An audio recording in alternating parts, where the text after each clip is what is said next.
Bueno, entonces, segunda reunión de la UDL. ¿Vamos? Ya somos más esta vez. Somos dos más que la vez pasada. ¿Segunda reunión? Vamos todavía.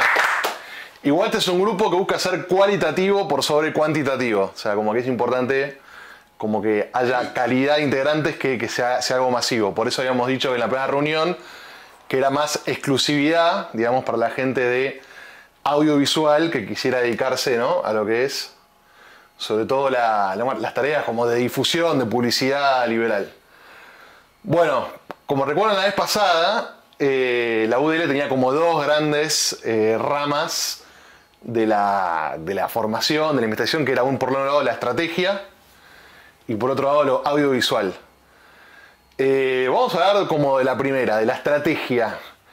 ¿Alguno acá estudió así como por un tiempo libros de estrategia? Creo que Minga, no sé qué más. Sí. El que más tenés estudiado. Entonces, si ustedes tuviesen que mencionar como dos autores que son los fundamentales en lo que es el tema de la estrategia, ¿a quiénes nombrarían? Bueno, lo vimos la otra vez. A Sun Tzu, el primero. Sun Tzu, ok. Sun Tzu, por supuesto. Y Clausewitz. Bueno, perfecto. Esos son los dos autores más importantes de todo. Ahora después podés meter otros nuevos, por ejemplo... Yo te diría que en Occidente es más importante o ha sido más leído, por lo menos durante el siglo XX, Clausewitz, por ser europeo, que Sun Tzu por ser chino, ¿no? Pero digamos, si vos... Entonces, ¿por qué estos son los autores de estrategia militar? Y acá estamos hablando de política, ¿no? O sea, pero ¿por qué, digamos, por qué la estrategia arranca como ciencia, como... En realidad no es exactamente una ciencia, sino es más un arte. ¿Por qué arranca con la guerra? O sea, ¿por qué se imaginan que se empezó a estudiar esto, se empezó a investigar qué es la estrategia con el tema de la guerra? Y porque es un tema de vida o muerte. O sea, era un tema de vida o muerte, entonces los estados, los gobernantes, digamos, las élites de cada nación, de cada pueblo, decían, bueno, tenemos que pensar, digamos, cómo es la mejor manera de poder o defendernos de nuestros enemigos o lanzarnos a la conquista, si se fuese como por ahí el objetivo, ¿no?, a lo Alejandro Magno quizá. Entonces, bueno, estos son los dos principales autores. Von Clausewitz es prusiano.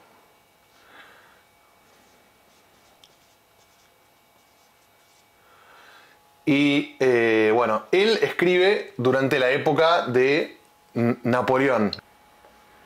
Y Sun Tzu, que en Occidente es descubierto mucho tiempo después, o sea, sobre todo empieza a ser descubierto cuando.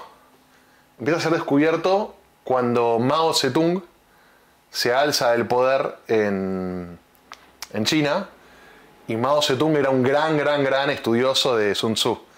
Entonces ahí, cuando empieza la Guerra Fría y empieza a ser China considerado como un posible rival, digamos, estratégico a gran escala, ahí es cuando en Occidente dice, bueno, a ver cómo piensan esta gente, y descubren que son estudiosos de Sun Tzu, y ahí es cuando empieza como a venir a Occidente, digamos, la gran, digamos, estudio y popularización de Sun Tzu, ¿no? Pero también incluso obviamente en las academias militares ya hace mucho tiempo lo conocían igual, pero digamos se le empezó a dar más bola a partir de Mao Zedong a Sun Tzu. Pero originalmente es digamos, es del siglo V antes de Cristo, o sea, es un texto antiquísimo. Y ustedes me dirán, digamos, bueno, ¿por qué en vez de dos autores no nombramos solamente a uno, digamos? Porque total, la estrategia es... total, debería ser como el arte, digamos, deberíamos llegar a las mismas conclusiones, pero el tema por el cual se lo estudia por separado es porque tienen como dos, a grandes rasgos, tienen como dos visiones como distintas, digamos, de cómo encarar un conflicto. Digamos, Clausewitz es más del choque directo, digamos, de ir al punto central, digamos, del enemigo, y golpear ahí con toda la fuerza. Al centro de gravedad algunos lo llaman. Claro.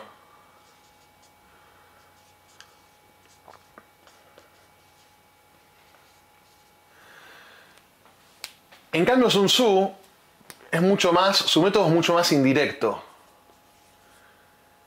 Es más indirecto y más que ir al choque de una contra el objetivo, o sea, contra la fuerza principal del enemigo para derrotarlo y aniquilarlo, como decía Clausewitz, Sun Tzu es mucho más de maniobra, como de moverse estratégicamente y usar toda clase como de artilugios, de maniobras, de técnicas como de decepción, de engaño, técnicas de, bueno, usar espías, usar infiltrados, usar... Es el primero que escribe sobre los 5 tipos de espías. Entonces, Sun Tzu es mucho más indirecto y dice que el maestro en la guerra es el que gana sin pelear. O sea, es el que logra destabilizar tanto al enemigo que gana sin luchar. Incluso llega a decir, es mucho mejor que derrotarlos en vez de tipo destruirlos físicamente, que de golpe pasen a ser parte de tu reino. Como incluso... Entonces, por eso es como una mentalidad muy distinta a la de Clausewitz, que esto era, bueno, ustedes imagínense como filas de bayoneteros y caballos y cañones napoleónicos, bueno, vamos al principal centro de la fuerza enemiga, la destruimos y todo el resto de los secundarios se dispersa y ya está, y ya les ganamos, se quedan sin ejército, pero siempre era como mucho más de darse como de lleno contra lo principal. Y Sun Tzu siempre era mucho más de desestabilizar, maniobrar por acá, amagar, todo así, cosa que el otro enemigo o se rinde o queda desestabilizado, o de golpe lo encontrás por el lugar más débil, le atacás por el lugar más débil, o lo engañás. Entonces son como, también acá tiene que haber mucho que ver el engaño, la decepción, y dice que el maestro de la guerra es el que gana sin pelearla, digamos. Entonces son como dos grandes escuelas. Yo acá tengo, por ejemplo, tengo a Clausewitz, tengo el completo, acá en 4 tomos del Círculo Militar Argentino. Hay versiones abreviadas que están muy buenas, o sea, se las recomiendo leer porque, te juro, es fascinante. Y de Sun Tzu tengo varias versiones, pero acá a mano encuentro que tengo esta, de Samuel Griffith, que es el mejor traductor. Incluso tiene el prólogo de Leader-Hart. Leader-Hart ya les había mostrado el libro la vez pasada. Estratega de la aproximación indirecta. Bueno, y acá tengo una traducción al español del arte de la guerra. Hasta ahora no encontré ninguna traducción al español que me satisfaga del todo. Creo que voy a tener que escribir mi propia versión, digamos, usando un poco de inglés y un poco de castellano. Pero bueno, por ejemplo, Leader-Hart es heredero más de la línea de Sun Tzu. Y si ustedes piensan el día D de la Segunda Guerra Mundial, ¿saben lo que fue el día D, la invasión a Normandía? Sí. ¿Ustedes la pondrían más acá o más acá? Sí. De hecho, si ustedes estudian lo que fue el día D, hubo todo un operativo para pensar que invadían por otro lado. Sí. Bueno, excelente. Entonces,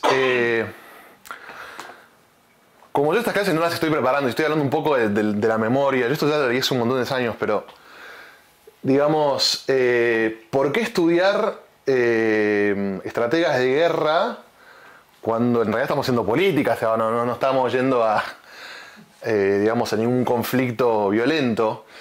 Es porque, bueno... una batalla. Claro, porque fue, en la guerra fue donde se originó el pensamiento estratégico, digamos, donde la gente empezó a pensar, bueno, realmente tenemos que tomar decisiones. O sea, ¿ustedes cómo definirían la estrategia, así como una definición general? ¿Alguien se anima a dar una definición simple de lo que es estrategia?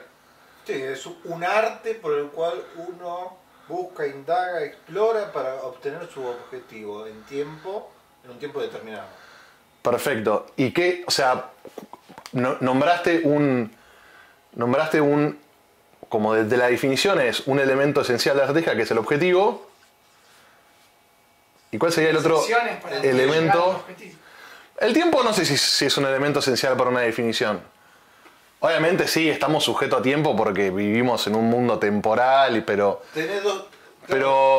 Podés tener ¿Con qué cosas llegamos al objetivo? Medios. O sea, ahí está, medios. Y los medios son los recursos. Entonces, ahí va, medios. Entonces la estrategia es, como una definición general simple, es cómo usamos los medios para llegar a un determinado objetivo. Eso es como la definición quizá más simple que puedo dar. Pero entonces vos siempre que te planteás un objetivo, decís, bueno, cuento con estos medios, tal, tal, tal y tal. Entonces, ¿cómo los empleo? ¿Cómo los uso? ¿En qué orden? ¿En qué concatenación de medios? O sea, es cómo uso medios para llegar a un objetivo. Y si me faltan medios, ¿cómo creo medios nuevos? Digamos, ¿cómo sumo, cómo incorporo más medios para poder llegar a su objetivo? Y después también estar evaluando si el objetivo es el objetivo correcto, pero básicamente es la interrelación entre medios y objetivos. Eso es como lo más simple de todo.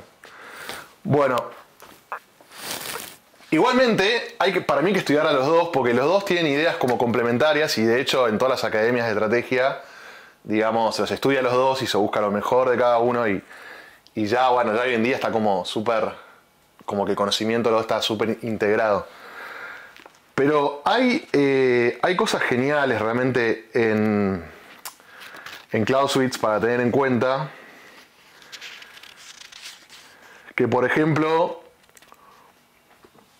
agarra y dice, la guerra no es otra cosa que un combate singular amplificado. Entonces vos un combate singular, no sé, tenés a dos personas que se pelean con espada. Un combate singular. Yo con espada contra vos con espada. Sumamos dos, de golpe son 2 contra 2, de golpe son 3 contra 3. Bueno, ¿qué es la guerra? Son 10.000 contra 10.000 haciendo... Sí. Ok. Otra definición es que es la ampliación de la política al plano de armado. Una frase muy famosa de Clausewitz dice que es la guerra la continuación de la política por otros medios. Una de las frases más famosas de él, que dice que la guerra es la continuación de la política por otros medios. Esta es su frase más famosa, una de las más famosas de las frases de él, que igual fue tergiversada y sacada de contexto y empleada como para otras cosas. Porque él decía, es la continuación de la política de Estado por otros medios. Entonces, por ejemplo, decía, la política de Estado de un Estado es hacer como que vas haciendo diplomacia con otros estados para conseguir los objetivos de los intereses de tu Estado. Y de golpe llega un momento que por ahí puedes emplear la guerra como una continuación de esa política por otros medios, o sea, por los medios no pacíficos. Foucault agarró esta frase y dijo, la política es la continuación de la guerra por otros medios. Es como que diciendo como que la política que hay en un país tiene como de trasfondo como una guerra que fue ganada. Digamos, vos podés decir que por ejemplo, que la ciudad de Buenos Aires, que sea la capital federal, es como la política que se creó, la política constitucional que se creó a partir de eso, es el resultado de la guerra civil argentina que hubo antes. Bueno, entonces es como esta fluidez entre guerra y política constante. Pero bueno, la charla no es muy estructurada, pero es para que es un pantalonazo general de ideas que... Pero para mí lo que es muy interesante es estar leyendo a esos autores y siempre como abstraer la idea de guerra, tipo decir, bueno, en vez de hablar de guerra, cuando yo lo estoy leyendo, lo abstraigo a cualquier clase de conflicto, cualquier clase de enfrentamiento y bueno, y después lo bajo a cómo se podría modalizar para la política. Clausewitz y Sun Tzu, digamos, fue leído y estudiado y aplicado por un montonazo de políticos del siglo XX, por Lenin, por todos, o sea, Churchill. por Churchill, por todo, o sea, todo el mundo leía a estos autores, porque cuando vos lo lees empezás a entender un montón de cómo es la dinámica del conflicto. Y si sos una persona como Churchill, como Lenin, como Hitler, o sea, como un montón de gente que está en el medio, como Stalin, todo, empezás a entender cómo es la dinámica humana del conflicto. Y la política es conflictiva, o sea, la política es conflictiva porque... El choque de intereses. Hay choque de intereses, hay choque de ideas, o cuanto mínimo hay competencia por un cargo que puede ocupar solamente uno. Entonces, no es como el mercado, que el mercado no es un juego de suma cero. En el mercado, digamos, puede haber win-wins, pero cuando vos te postulás para presidente, hay un puesto, se postulan 5 y va a ganar 1. Entonces es un conflicto y o sea, tenés que tener una estrategia. ideas que están muy buenas de Clausewitz. Clausewitz agarra y, o sea, ¿qué es lo que lo motiva a Clausewitz a estudiar? La aparición de Napoleón. Porque hasta que llega Napoleón, como que la guerra en Europa estaba como muy esquematizada, como muy... Todo era por base de cálculo numérico, o sea, todo estaba estudiado como de manera muy... como muy matemática, así como muy de, bueno, si yo tengo tantos soldados acá, esto van a ganar, no sé qué. Si yo tengo tantos cañones, o sea, como estaba todo muy como estandarizado, así como muy como deshumanizado. Y de golpe aparece Napoleón, que ganaba batallas imposibles, a veces con inferioridad numérica, que motivaba a la gente como nadie, y que hacía que la gente pelee con una fuerza impresionante. Y bueno, y tenía unas victorias así que era una cosa impresionante. Entonces decía, bueno, evidentemente acá hay un montón de factores que estamos teniendo en cuenta. No estamos teniendo en cuenta, por ejemplo, la moral de los combatientes. Entonces, por ejemplo, él le da mucho énfasis a la moral. Y entonces, por ejemplo, en la guerra, obviamente, el lado que está con mayor moral va a pelear mejor. Pero ponele en la política, donde no va a morir gente.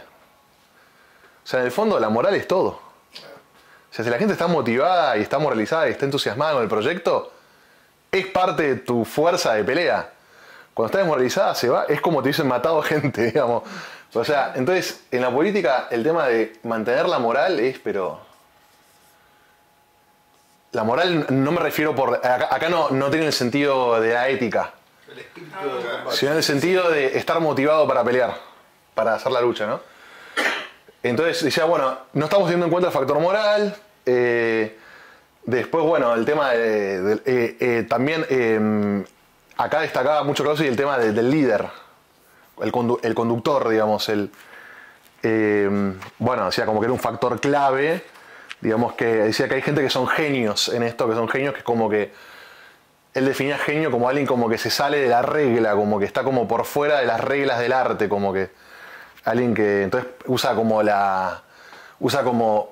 analogía a los artistas, tipo dije, bueno, dice Miguel Ángel, Donatello eran unos genios, porque en un momento en que el arte estaba de determinada manera, de golpe, no sé, Leonardo da Vinci inventa la perspectiva, o sea, como gente como que rompe las reglas.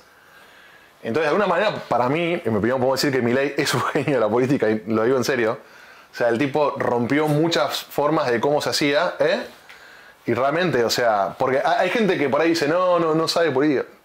Muchachos, no, o sea, no se obtienen los resultados que se obtienen si no fuese por...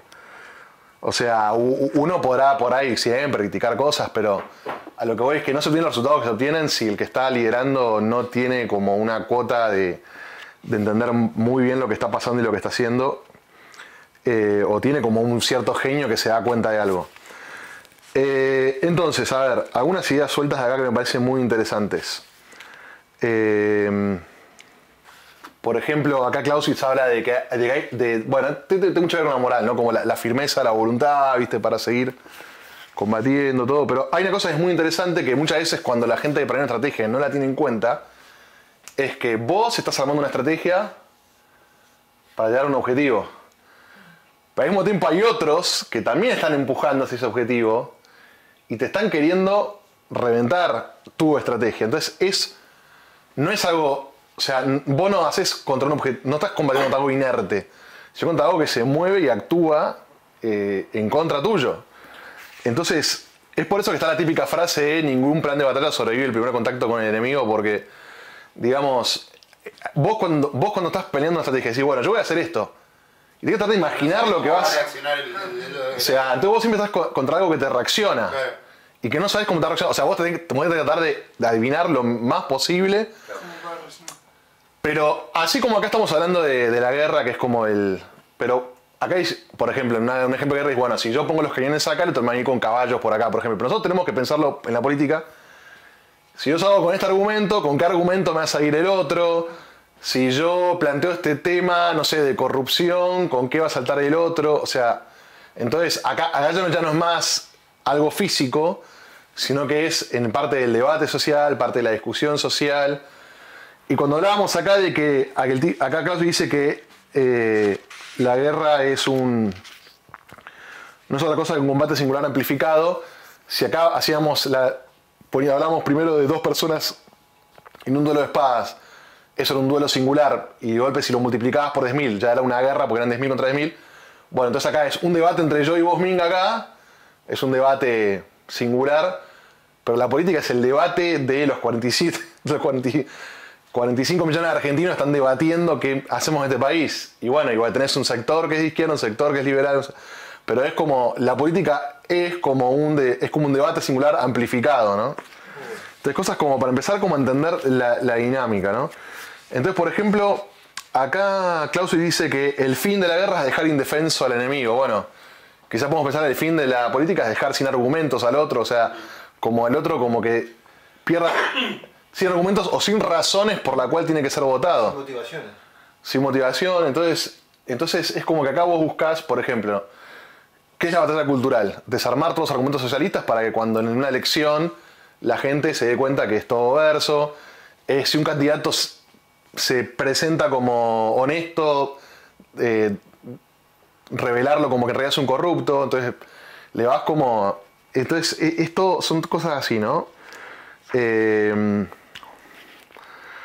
Y después hay un concepto que a mí...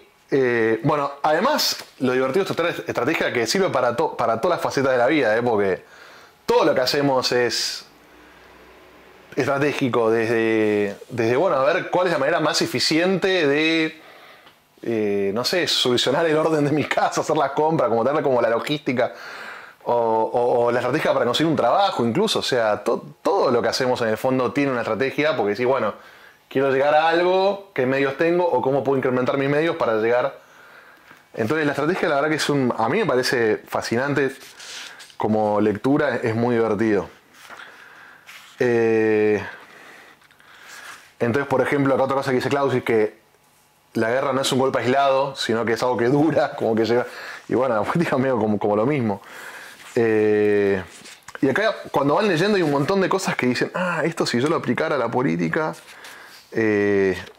como que está muy bueno. Yo tengo un libro acá de personas que hicieron ese laburito de decir, bueno, a ver cómo extraemos lecciones de acá para aplicarlos a la política. Fíjate que el último libro... Bueno, igual ¿quién fue la persona que más hizo esto en el país? ¿Alguno puede adivinar? Cristina Fernández. Sí. No, bueno, pero antes. Chachán, chachán. Juan Domingo. Sí. Era la persona que más estudió todas estas cosas para aplicarlas a la política. Y también les recomiendo que lean este libro, porque así es la cultura política argentina. E incluso uno tiene que entender cómo piensan para poder, digamos, estar en el juego con estas personas. Entonces también les recomiendo la lectura de esto. Y después hay una idea que es muy, muy importante en Clausewitz. Bueno, acá también en este libro dice que en la guerra interviene a veces el azar. A veces la suerte es un tema fundamental. Pasa mucho en política, hay cosas que de golpe, qué suerte que tuvo qué suerte. Entonces el azar no es un factor que se puede menospreciar. Acá dice que muchas veces en la guerra uno, además de no conocer el bando enemigo, cómo está compuesto, a veces no sabe ni el propio quiénes están. Entonces, eso también... No, pero o sea, el tema de que uno se maneja con mucha desinformación, o sea, trata de estar lo más... Por eso un principio de la guerra se llama información. Cuanto más informado estás, mejor podés... Porque cuanto más informado estás, mejor conoces sobre esto y sobre cómo esto va a tener incidencia sobre esto. Entonces, pero que uno se maneja dentro de un marco de mucha desinformación, que la información es muy importante. Sí, es interesante también el juego con los aliados y con los aliados que tiene el oponente. En el tablero está todo eso. Sí. Bueno, acá dice, por ejemplo, la guerra no es un pasatiempo, no es un simple capricho de arriesgarse y alcanzar éxito. Bueno, tampoco, la política no es un mero pasatiempo, no es un capricho. O sea, es bastante seria la cosa, o sea, te pueden O sea, cuando Javier se lanza a la política le podían destruir la carrera, o sea, no es una pavada. Entonces hay que manejarlo todo con mucho cuidado. Bueno, hay una idea muy, muy importante en Clausewitz. Es una idea tan importante que ya lo trascendió. Una cosa importante, por ejemplo, acá tengo un libro, se llama Clausewitz on Strategy, donde ya están como agarrando su autor y aplicándolo a la empresa. Entonces vean cómo la estrategia que nace como algo militar, después se va a la política, se va a la empresa, se va al deporte, se va a los videojuegos, bueno, a lo que sea. Entonces es como que, si bien tiene un origen militar, digamos, después se empieza a aplicar en todo tipo de ámbitos. Porque en el fondo, abstraído es esto. The War of Art, o sea, en vez del arte de la guerra del arte se llama, como que lo da vuelta. Pero toma un concepto muy, muy, muy importante en Clausewitz, que para mí es un concepto impresionante. Léanlo para agarrarlo en toda su riqueza. Yo se los estoy repitiendo un poco de memoria. Bueno, hay un concepto de Clausewitz que lo trascendió tanto que para mí es un concepto, a mí por lo menos me ayudó a entender un montón, no solo de la política, sino de la vida en general. Este autor lo recogió. Acá está el libro, se llama The War of Art. Entonces, en vez de el arte de la guerra, es la guerra del arte, porque es un libro sobre creatividad y escritura. Pero ¿cuál es el concepto? Es el concepto de la inercia. Es como el factor de la inercia en la estrategia. Inercia o resistencia. Entonces, ¿qué es lo que dice este concepto? Es un concepto importantísimo. Que es como muy difícil es como que siempre es muy difícil de medir, pero está. ¿Qué es la diferencia entre los planes y después la realidad de concretarlos, cómo hacerlos? Es cuando vos decís, bueno, no, teóricamente podríamos llenar el partido libertario de gente, así, pero viste que después las cosas como que no pasan, como que todo se frena, hay una enorme inercia, todo se traba, como que todo resiste, como que es como que vos agarrás una pelota, la tirás a rodar y actúa sobre la pelota una inercia que la frena. Entonces, siempre sobre toda actividad humana pesa una inercia y una resistencia enorme. Entonces, cuando vos haces porque me pasa muchas veces discutiendo planes estratégicos con gente, que la gente como que es el clásico, suena bien en teoría, pero en la práctica no va a funcionar.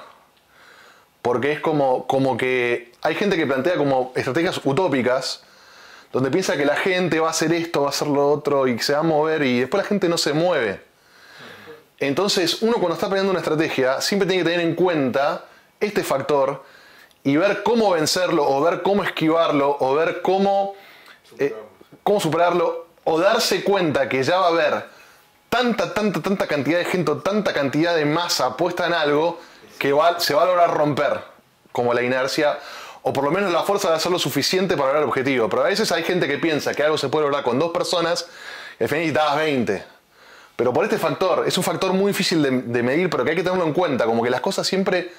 Como que voy a decir, no, yo me voy a despertar a las 8 de la mañana, voy a salir a correr, voy a estudiar tantas horas, todo, y después de golpe, resistencia, inercia, interrupciones, Bueno, con la política, con la estrategia pasa lo mismo, o sea, el factor de la inercia, de la resistencia. Entonces, cuando vos tenés que decidir una actividad política o tenés que decidir si el evento que vas a hacer va a rendir frutos o no, si te va como a rendir lo que estás haciendo, es como que este factor de la inercia es muy importante y hay que tener, o sea, léanlo en el libro para agarrar toda la riqueza del concepto.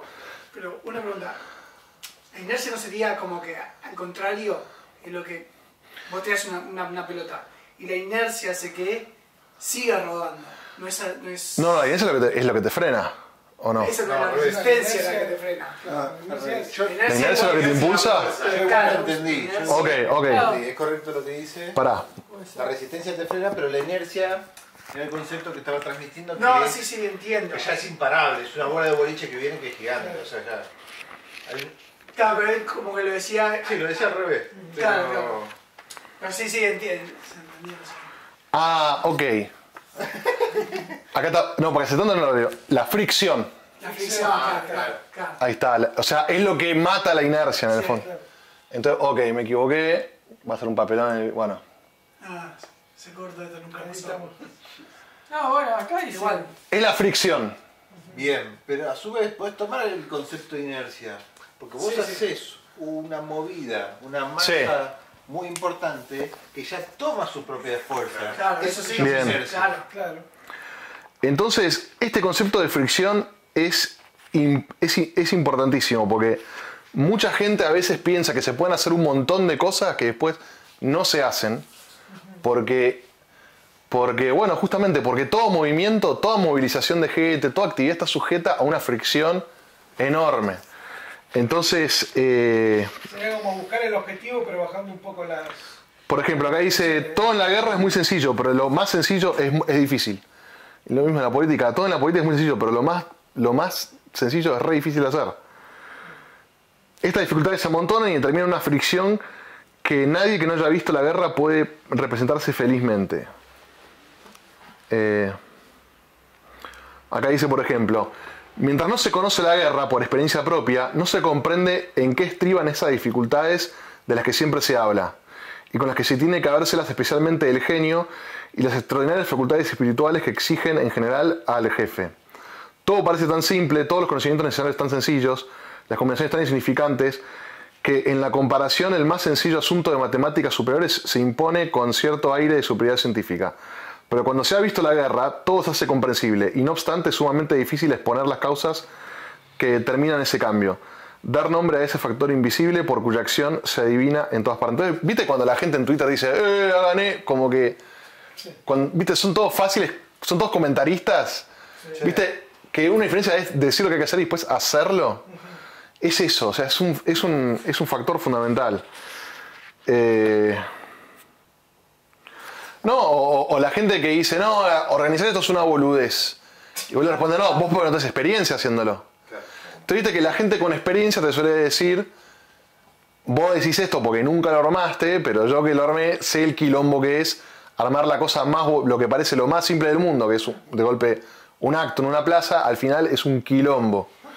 Entonces, y tenés que luchar contra la fricción de la gente que le cuesta ir, le cuesta moverse. Entonces, el tema de la fricción es un tema muy, muy, muy importante. Nada, les recomiendo este libro realmente. Si quieren una versión resumida, también porque las versiones resumidas que hay están muy bien porque van al corazón de lo más teórico.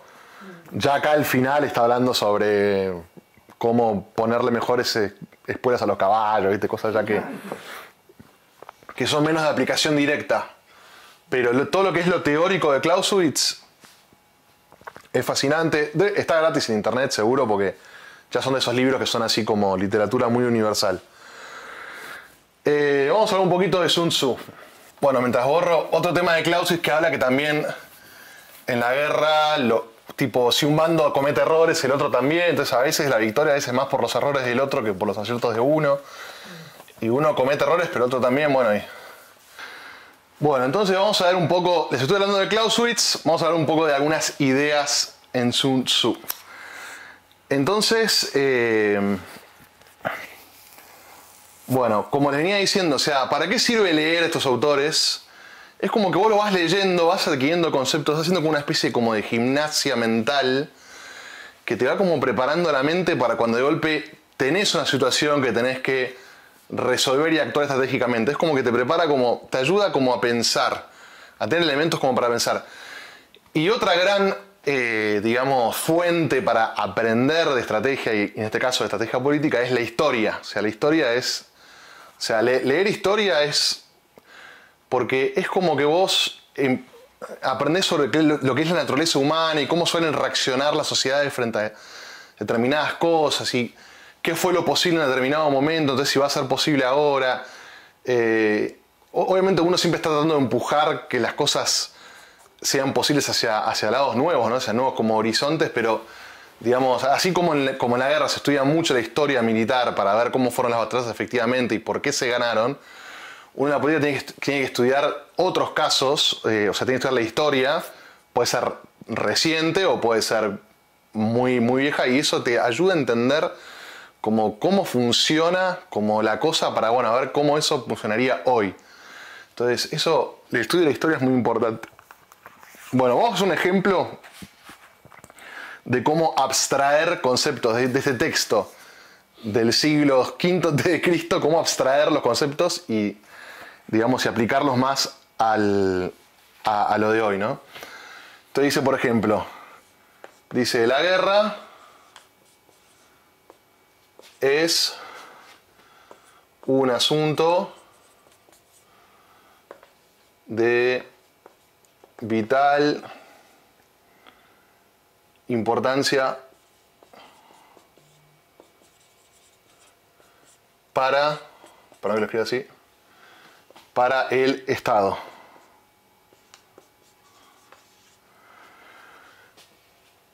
Acá dice, constituye la base que determina la vida o la muerte. O sea, esto es algo de vida o muerte.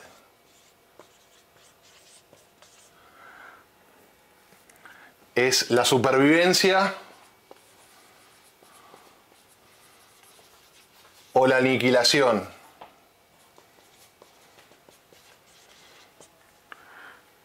Es por lo tanto indispensable conocerla y estudiarla. Entonces es por lo tanto indispensable conocerla y estudiarla. Bueno, uno se anima a hacer como abstraer lo que este texto y reaplicarlo como por ahí a una campaña política. ¿A uno se anima a hacer ese como ejercicio? Cuando vos hablas de supervivencia y aniquilación es interesante porque a medida que va ganando el Estado totalitario, Sí. más te acercás a lo que es la aniquilación. Como individuo libre. No, yo igual iba por otro lado. O sea, ¿cómo aplicarías esto como a una campaña? Y si o ganás o estás aniquilado. Entonces, yo por ejemplo diría, por ejemplo, en vez de la guerra pondría la estrategia,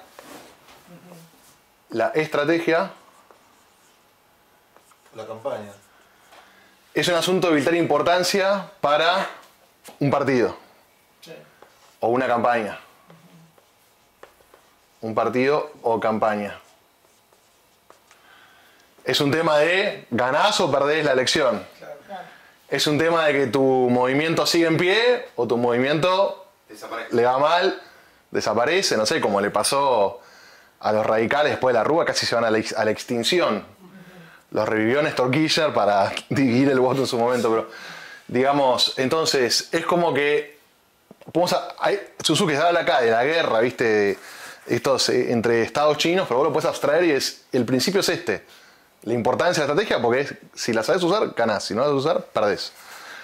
O a veces si la sabes usar, sabés que vas a perder, pero por lo menos sabés que vas a perder. Entonces, ojo ahí. O sabés que decís, bueno, voy a llegar hasta tal punto, o sea, más es irrealista. Bueno, entonces, acá dice, por este motivo, aplica los 5 elementos esenciales para ayudar y descubrir y evaluar la situación. Entonces, acá dice que el general, digamos, en combate, dice Sun Tzu, tiene que estudiar 5 elementos para ver cuál es, evaluar la situación. Sun Tzu dice que hay 5 elementos que hay que estudiar para evaluar la situación, como especie como de la situación de arranque. Es como que vos decís, bueno, poner el año pasado en la campaña de Milei, bueno, arrancamos, o sea, ¿qué tenemos, qué no tenemos? ¿Cómo es la realidad argentina? ¿Cómo es el momento actual? ¿Cómo es la coyuntura? ¿Cómo es el sistema electoral? O sea, ahora van a ver.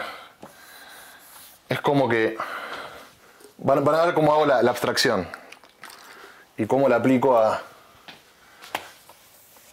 situaciones contemporáneas y que nos atañen a nosotros.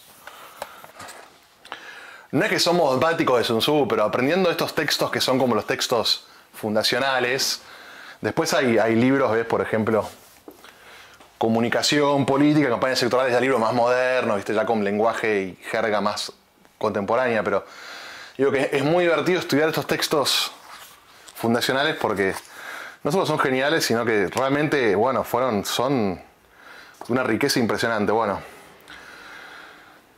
Dice Sun Tzu que hay 5 elementos para evaluar, que el general, tipo el jefe de campaña, el estratega, el candidato, tiene que evaluar. El Tao, el cielo, la tierra, el hombre y el orden.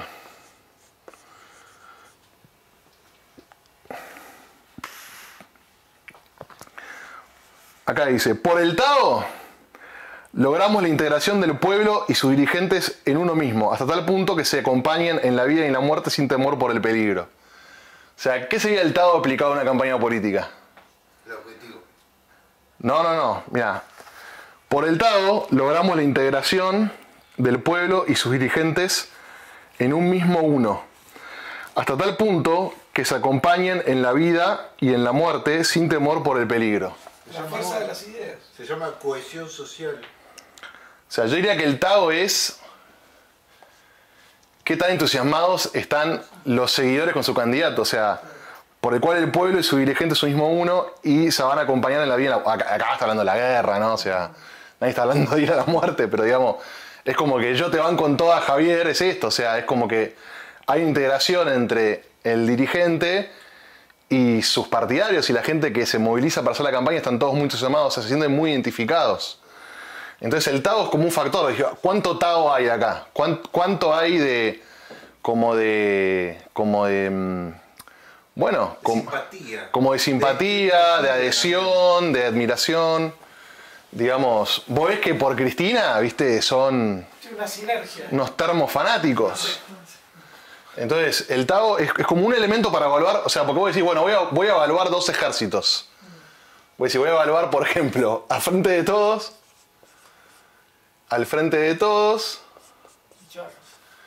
acá voy a evaluar, no sé, a Juntos por el Cambio, y acá voy a evaluar a La Libertad Avanza, ponele, ¿no? Entonces, en el Tao, ¿qué número le ponemos al frente de todos? Bastante bueno. Sí, bastante bueno. Ponele en 1 al 5, le ponemos 4, no sé. Sí. Ponele, no sé. El Tao Juntos por el Cambio es bajo. No, es bajo. Están las Mabeles, la vieja. Sí, un 12. Y el Tao nuestro es el 5, no sé, como el tesoro.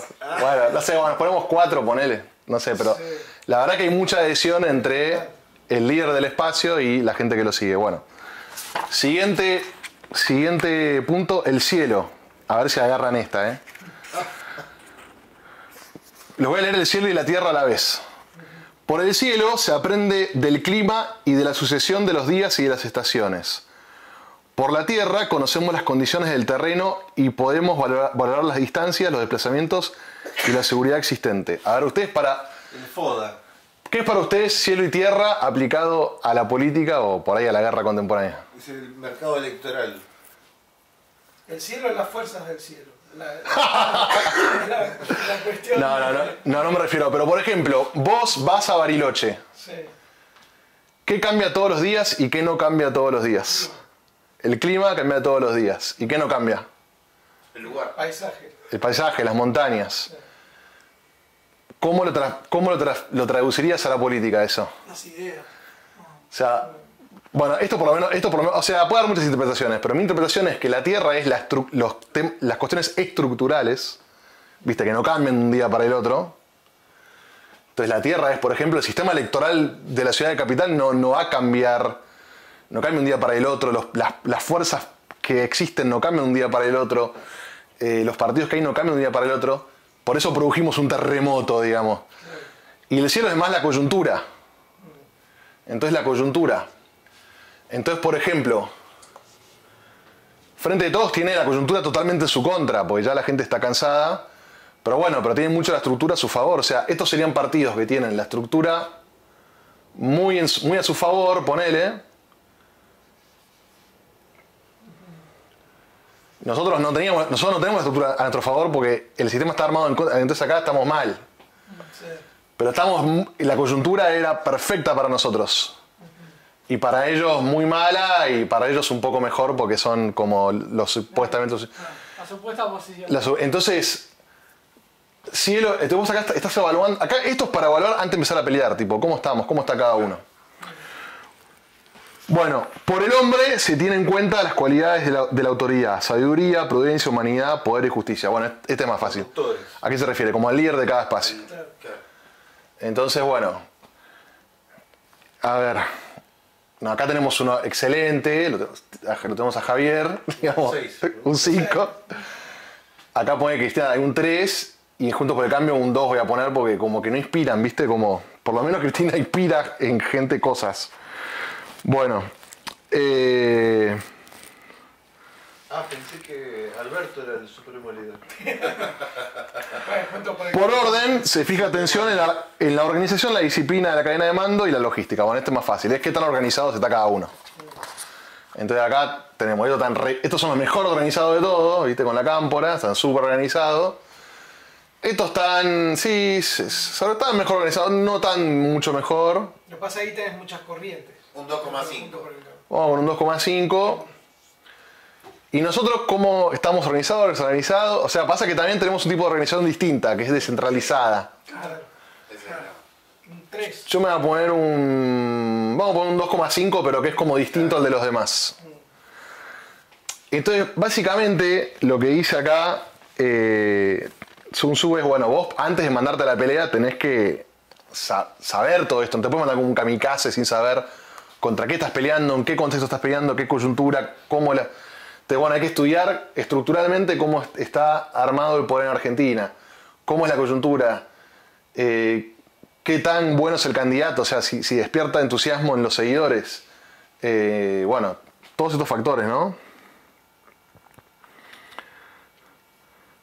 Aquí dice, por lo tanto, utiliza estos 5 elementos para valorar la situación. Conoce por ellos cuál de los soberanos está en armonía con el Tao, cuál de los generales reúne las cualidades adecuadas, cuál de los ejércitos tiene la ventaja del clima y del terreno, quién tiene la mejor disciplina, quién tiene las tropas más numerosas y mejor equipadas, qué oficiales y soldados están mejor entrenados, qué general administra mejor la justicia, en el sentido de administrar la justicia no es el poder judicial, sino que es si la gente siente que se manejan de manera justa dentro del partido las cosas, ¿viste? Como que eso es importante también. Los premios y castigos, y sabrás quién se la vence. Bueno, acá dice, cuando vos sabés evaluar todo esto, acá te vas a dar cuenta. De nuevo, no hay que tomarlo como dogma esto, es para inspirarse a pensar, ¿no? Cuando vos sepas todo esto, te vas a dar cuenta quién va a ganar, quién va a perder. Pero igual esto lo hacemos todo el tiempo. La gente en Twitter dice, no, va a ganar este porque los otros están en la lona.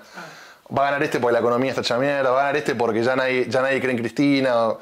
Entonces todo el mundo que no sepa está siempre haciendo estas evaluaciones. Pero acá por lo menos te lo estructura para que lo pienses de manera más con más sistema, ¿no? Bueno, acá por ejemplo dice, el arte de la guerra se basa en el engaño, por lo tanto cuando hagas algo aparenta lo opuesto. Esto es ya polémico para la política, pero cuando proyectes un ataque cercano, apariencia, bueno, de la apariencia. Pero bueno, pero también tenés que saber que si vos, por ejemplo, si vos no estás dispuesto a engañar, tenés que saber que el otro sí va a estar dispuesto. Entonces tenés que saber, poder leer, a ver lo que está haciendo, me está engañando, me está armando una falsa operación, está haciendo un montaje, Cristina, de todo esto que está pasando, o no, o sea, les recomiendo acá que lean Sun Tzu y van a ver cómo se aplica mucho a la política. Yo obviamente tengo una visión de la estrategia que es ganar con altura moral, ¿no? Que no es ganar a cualquier costo, pero vos tenés que saber que los demás van a cometer actos de engaño, porque o sea, vos no puedes ser un ovejito inocente porque te van a comer, o sea, los lobos. Entonces tenés que ser un león, que tenés la fuerza, tenés todo, y vas a ganar como a la altura, pero vos sabés las trampas del otro para justamente no caer en ellas, ¿no? Bueno, hay cosas... bueno, acá habla que es importante la planificación, tenés que haber planificado. Mira, acá hay un concepto importante. Dice, la batalla mantenida por mucho tiempo, incluso ganando, vaciará tus arcas, cansará tus tropas y embotará tu espada. Entonces, ¿qué quiere decir eso? Que a veces las fuerzas políticas necesitan descansar. A veces, aunque estás ganando, aunque te estás yendo bien, tenés que bajar un cambio porque la gente se cansa. O sea, vos no puedes convocar a actos constantemente, no puedes estar todo el tiempo pidiendo que la gente se movilice, no puedes estar todo el tiempo al palo, porque en algún momento eso se quiebra. Cansado. ¿Eh? Llegás con el caballo cansado. Un desgaste. El desgaste, entonces, es muy importante descansar y conservar energía para los momentos que van a ser más importantes. Eso, muy importante, está mencionado acá. Cuando tus tropas estén cansadas, tus oficiales desanimados y tus arcas vacías, vendrá la sublevación. Entonces ni los consejeros más sabios podrán evitar la derrota. Bueno, Fue lo que le pasó a Napoleón en Rusia. sí, o sea, hay tantos ejemplos.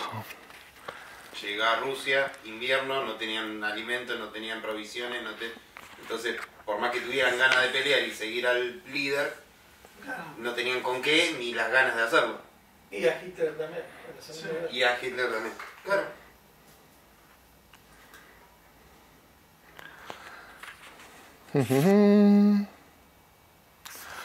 Bueno, acá dice, por ejemplo, la regla de general dice que es mejor conservar. La regla general dice, o sea, como regla general, es mejor conservar un estado enemigo intacto en lugar de destruirlo. Es mejor capturar a un ejército intacto en lugar de destruirlo. Lo mismo se aplica con un batallón, una compañía o un pelotón. ¿Cómo aplicarían esto para la... ¿Entendieron lo que dijo? La regla general dice, es mejor conservar un estado enemigo intacto que destruirlo. Es mejor capturar a un ejército intacto en lugar de destruirlo. Lo mismo se aplica con un batallón, una compañía o un pelotón. ¿Cómo lo aplicarían a la política? Más que con En vez Cristina, de- en vez de meterla presa o no sé. En vez de desarticular un partido político, Sí. sea diferente, oponente, convertirlo a que se sume a la alianza, pero Eso. respetando los principios. Bueno, por eso digo que no hay que aplicar esto dogmáticamente, como que hay que modelizarlo, pero claro, es que a veces en vez de destruir a otro, te conviene más sumártelo. O sea, si vos vas a lo que fuese, por ejemplo, ¿no? Hay tres estados, estos chinos que hacían guerra en la época de Sun Tzu, ¿no? Entonces, ponele que uno quiere, no sé, está uno, A, B y C. Entonces, ¿cuál sería, si A quisiera tener, o sea, cuál sería el mejor tipo de victoria? Escenario 1, A destruye a B y destruye a C. Escenario 2, A vuelve propio a B y destruye a C. Y escenario C, tercero, es A hace propios a B. O sea, la mejor victoria es la que no... O sea, no solamente ganaste gente, recursos, todo, sino que, bueno, que no tuviste que pelear, entonces no tuviste desgaste propio. Sí. Entonces a veces en política también pasa eso. Es mejor incorporar gente que salir a destruirla. Por ahí la puedes incorporar en vez de pelearte. Entonces, Sí, ahora el problema que tiene Juntos por el Cambio, ponerle que hizo eso, Sí. pero metió radicales, socialistas, derechos. sí, bueno, por eso siempre digo que estas son herramientas para reflexionar. Hay que ver a quién... Ayudar a reflexionar, pero siempre tenés que bajarlo a tu realidad, obvio. No, estas son ideas generales que son para ayudar a pensar. Claro. Pero después obviamente tenés que decir, no, está bien, en la política, porque en la pelea de estados chinos, claro, es evidente porque como que no está politizado, digamos, por así decirlo, por ideología. Pero obviamente cuando vos querés una propuesta política con una cierta propuesta, claro, obviamente, si todo esto al final es una rejunte de gatos, que todos piensan distinto, al final no sirve. No, obviamente, todo esto no es para aplicar dogmático, sino que es para decir, mira qué interesante esto, por ahí, en alguna cosa que estoy enfrentando, la podría aplicar. Bueno. Entonces acá está una de las frases más famosas de Sun Tzu, que dice, por eso los que ganan todas las batallas no son los expertos en arte de la guerra, los que vencen al enemigo sin luchar son los maestros de la guerra. O sea que le da privilegio a ganar sin luchar. O sea, a ganar sin gastar recursos, sin desgaste, sin... Dice, el que gana todas las batallas no es el maestro, sino que el maestro es el que gana sin entrar en la pelea, en el desgaste. Como hizo la India con Inglaterra, por ejemplo. Podría ser. Sí, a ver. Por lo tanto, el verdadero maestro de las artes de la guerra vence sin batallar. Por eso los maestros en el arte de la guerra atacan mientras que los enemigos hacen sus planes, rompen sus alianzas y solo finalmente atacan al ejército. Pasa que acá también Sun Tzu a la guerra como que engloba todo, ¿viste? Claro. La diplomacia, para él todo es como la guerra, digamos. Pero bueno, nada, les recomiendo leer estos textos, son muy divertidos. Además son muy divertidos, a mí me parecen re divertidos. Por ejemplo, acá dice, Ser invencible depende de uno mismo. Que el enemigo sea vulnerable depende de él. Por ese motivo los guerreros expertos se pueden hacerse invencibles, pero no pueden hacer a su enemigo vulnerable.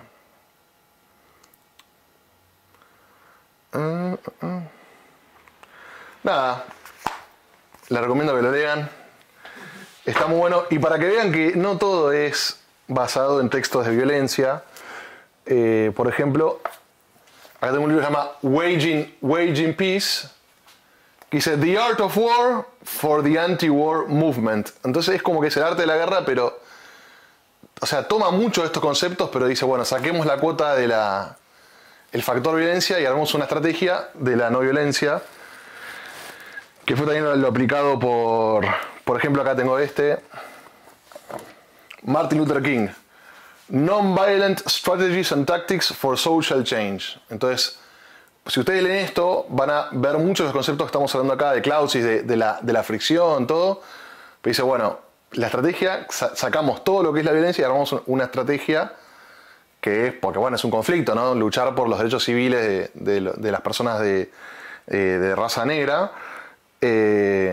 No dejaba de ser algo conflictivo, algo con lo que había que pelear, pero bueno, era sin violencia. Lo mismo Mahatma Gandhi, todo eso.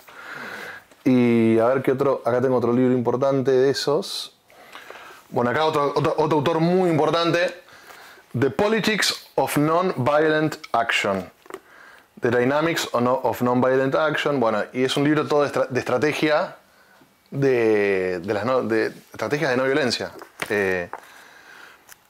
Hay gente que ha estudiado para combatir dictaduras y regímenes opresivos, han estudiado las ideas de Jim Sharp con más o menos éxito. Por ejemplo, aquí hay un concepto re importante. Political Jiu-Jitsu. No, pero... ¿Alguien sabe lo que es el Jiu-Jitsu? Sí, es un arte marcial que utiliza la fuerza del otro. Perfecto.